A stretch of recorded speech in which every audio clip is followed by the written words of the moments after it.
آج ہم جو یہ چینل شروع کرنے جا رہے ہیں اس کا نام ہے تاریخ، تہذیب اور سرزمین۔ تاریخ جو ہسٹری ہے، جو میں نے جی ہے، جس کو میں نے اپنی آنکھوں کے سامنے دیکھا ہے۔ تہذیب جو میں نے سیکھا اپنے بچپن میں، اپنے بزرگوں سے، اپنے ساتھ والوں سے، اور جن کے ساتھ ساتھ میں ملتا رہا، بات چیت کرتا رہا، ان سے۔ اور سرزمین کہ یہ جو ہمارا اتنا بڑا ملک ہے، اس میں مجھے پورے دیش میں گھومنے کا موقع ملا۔ تو اس پورے ملک میں الگ الگ لوگ کس طرح سے رہتے ہیں، ان کا اپنا پہناوا، ان کا کھان پان کیسا ہے، ہم اس کے بارے میں بات کریں گے۔ یہ چینل جو ہے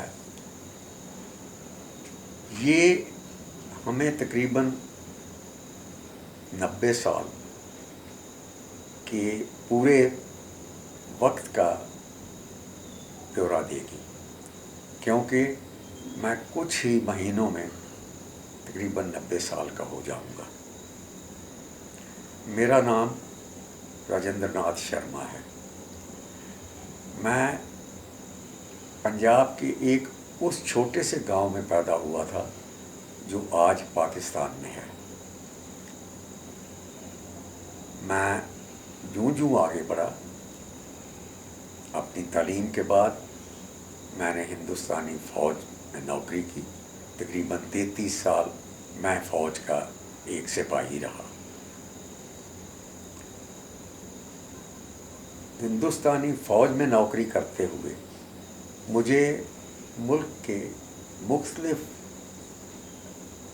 علاقوں میں نوکری کرنے کا، جانے کا، بات چیت کرنے کا، ملنے کا اور لڑائی میں شامل ہونے کا موقع ملا۔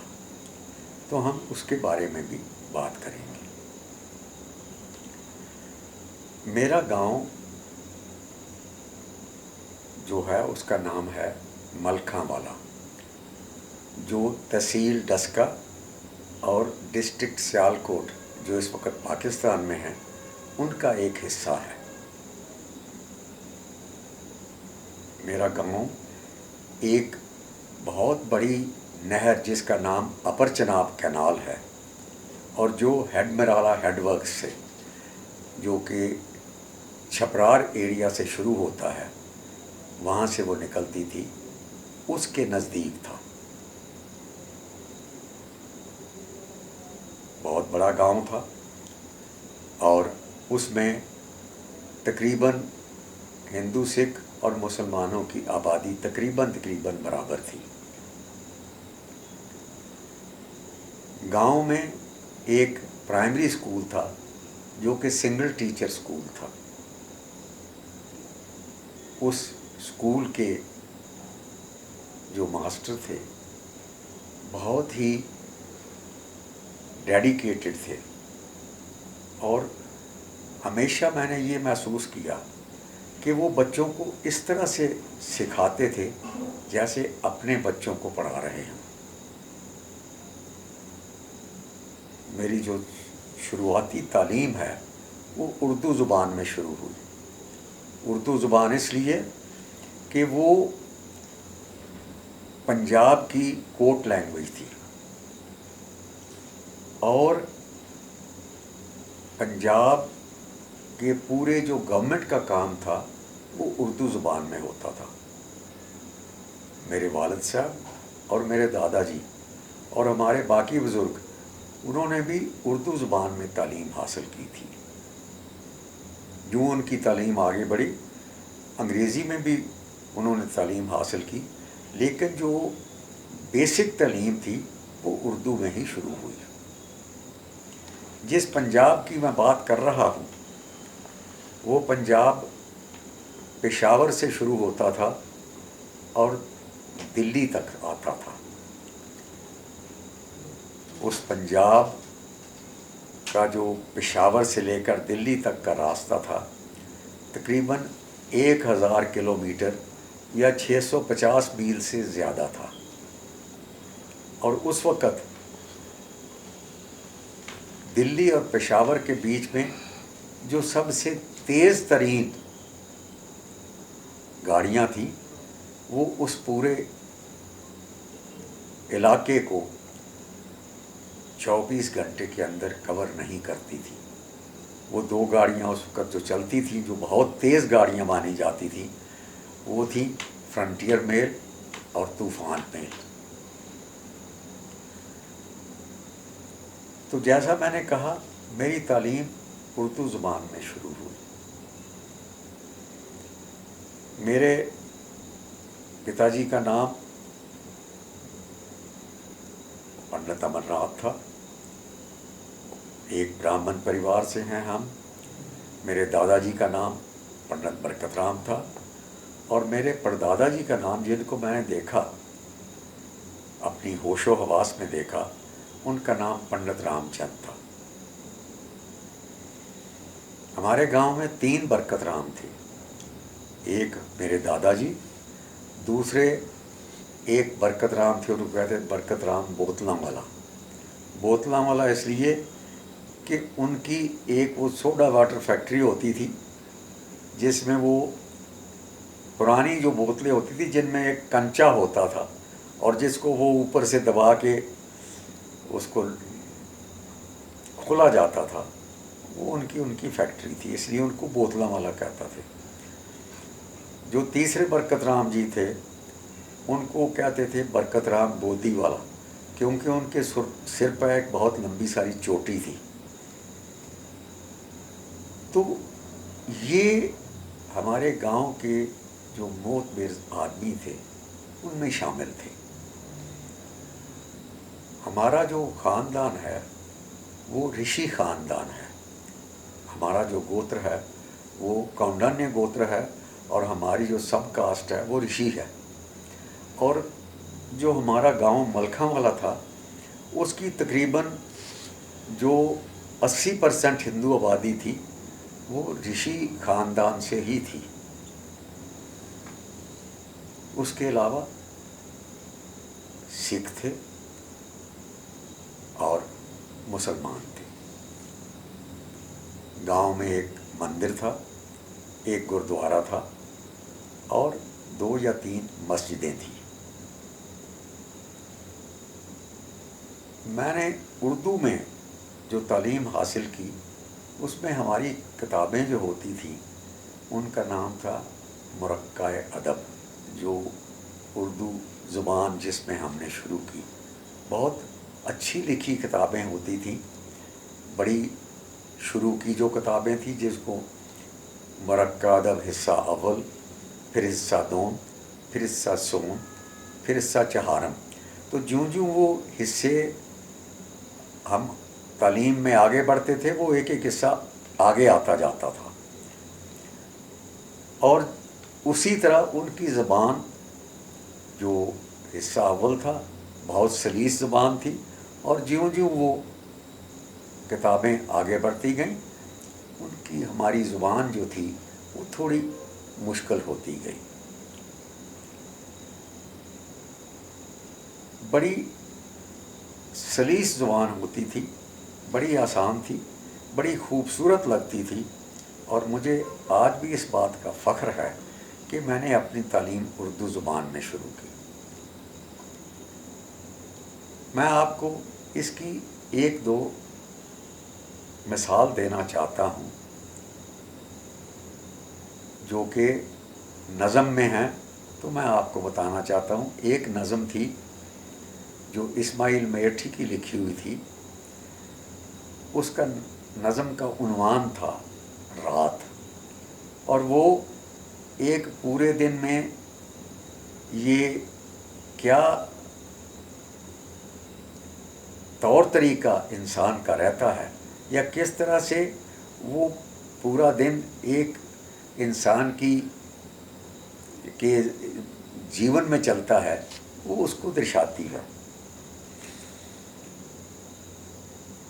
رات کے اوپر لکھتے ہیں کہ گیا دن ہوئی شام آئی ہے رات، گیا دن ہوئی شام آئی ہے رات، خدا نے عجب شے بنائی ہے رات، نہ ہو رات تو دن کی پہچان کیا، اٹھائے مزہ دن کا انسان کیا، لگے ہونے سب ہاٹ بازار بند، زمانے کے سب کار اور بار بند، ہوئی شام خلقت چھٹی کام سے، خاموشی سی چھائی سرے شام سے، مسافر نے دن بھر کیا ہے سفر، سرے شام منزل پہ کھولی کمر، درختوں کے پتے بھی چپ ہو گئے، ہوا تھم گئی، پیڑ بھی سو گئے۔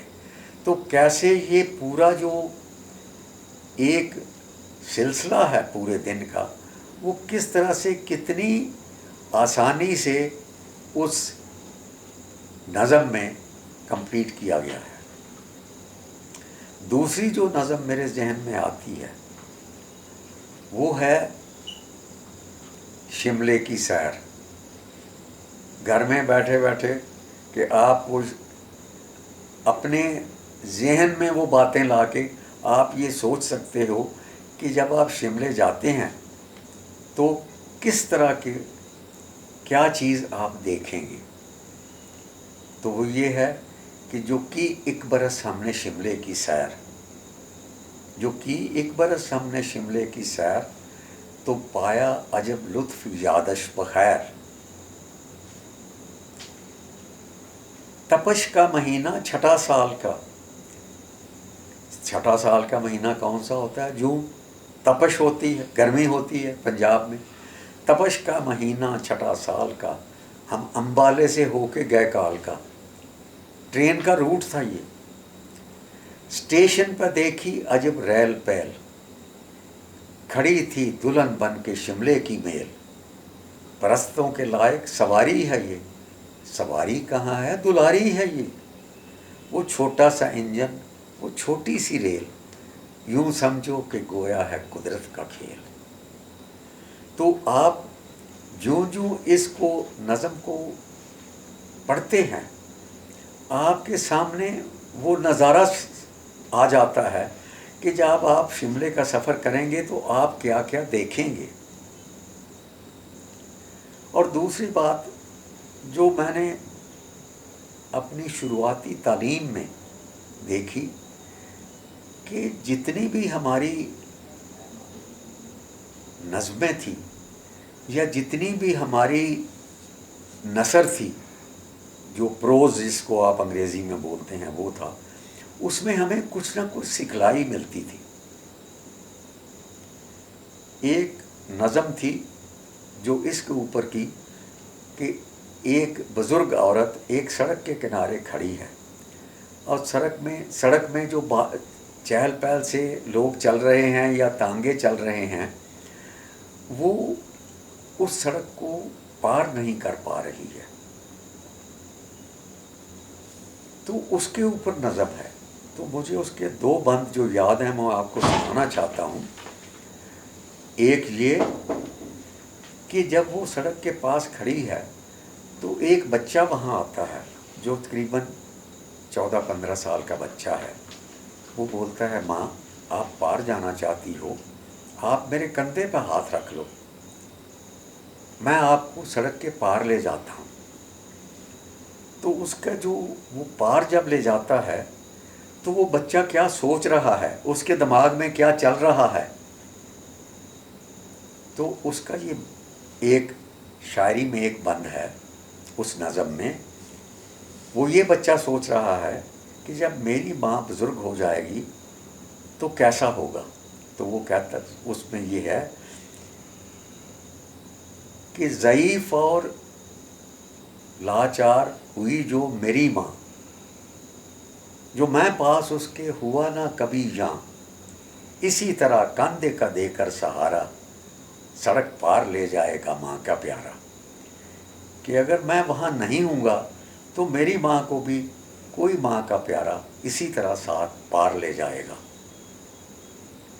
اور وہ بزرگ عورت جس کو وہ پار لے جا رہا ہے وہ اپنے دماغ میں کیا سوچ رہی ہے، اس کے بند میں لکھا ہوا ہے، اسی بند میں، آگے بند میں، کہ وہ بڑھیا جو خود بھی تھی ماں ہی کسی کی، وہ بار الہی میں یہ کہہ رہی تھی، خدایا سدا خوش رہے نیک لڑکا، جو ہے باعث ناز بیٹا کسی کا۔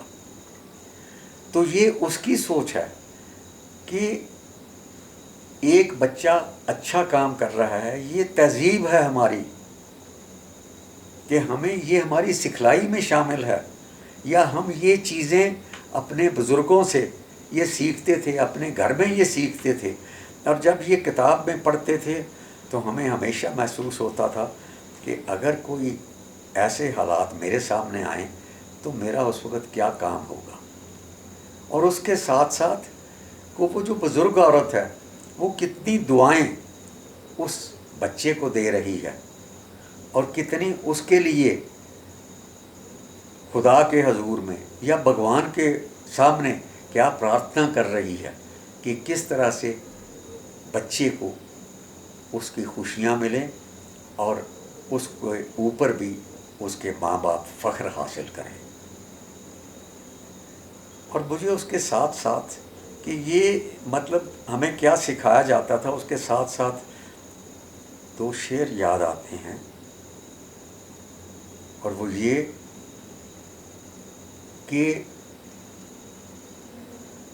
نیکی کا بدلہ نیک ہے، اگر آپ نیک کام کرتے ہو تو اس کا بدلہ آپ کو ہمیشہ نیک ملے گا، چاہے وہ کوئی آشیرواد دے، چاہے وہ کسی اور طریقے سے آپ کے سامنے آئے، کہ نیکی کا بدلہ نیک ہے، انجام بد کا ہے برا، یہاں خوب سودا نقد ہے، اس ہاتھ دے اس ہاتھ لے، زیادہ دیر نہیں لگتی، یہاں نقد سودا ہے، ایک ہاتھ آپ نیکی دے رہے ہو، دوسرے ہاتھ آپ کو نیکی ملتی ہے، اور ایک طرف آپ غلط کام کرتے ہو، دوسری طرف آپ کو اس کا غلط انجام ملتا ہے۔ ہم اسی سفر کو آگے بڑھائیں گے درجہ بدرجہ، آہستہ آہستہ، جس کے ساتھ جو میرا سفر آگے بڑھا، اسی طرح اس چینل میں جو ہم نے شروع کی ہے اس کا سفر آگے بڑھے گا۔ شکریہ۔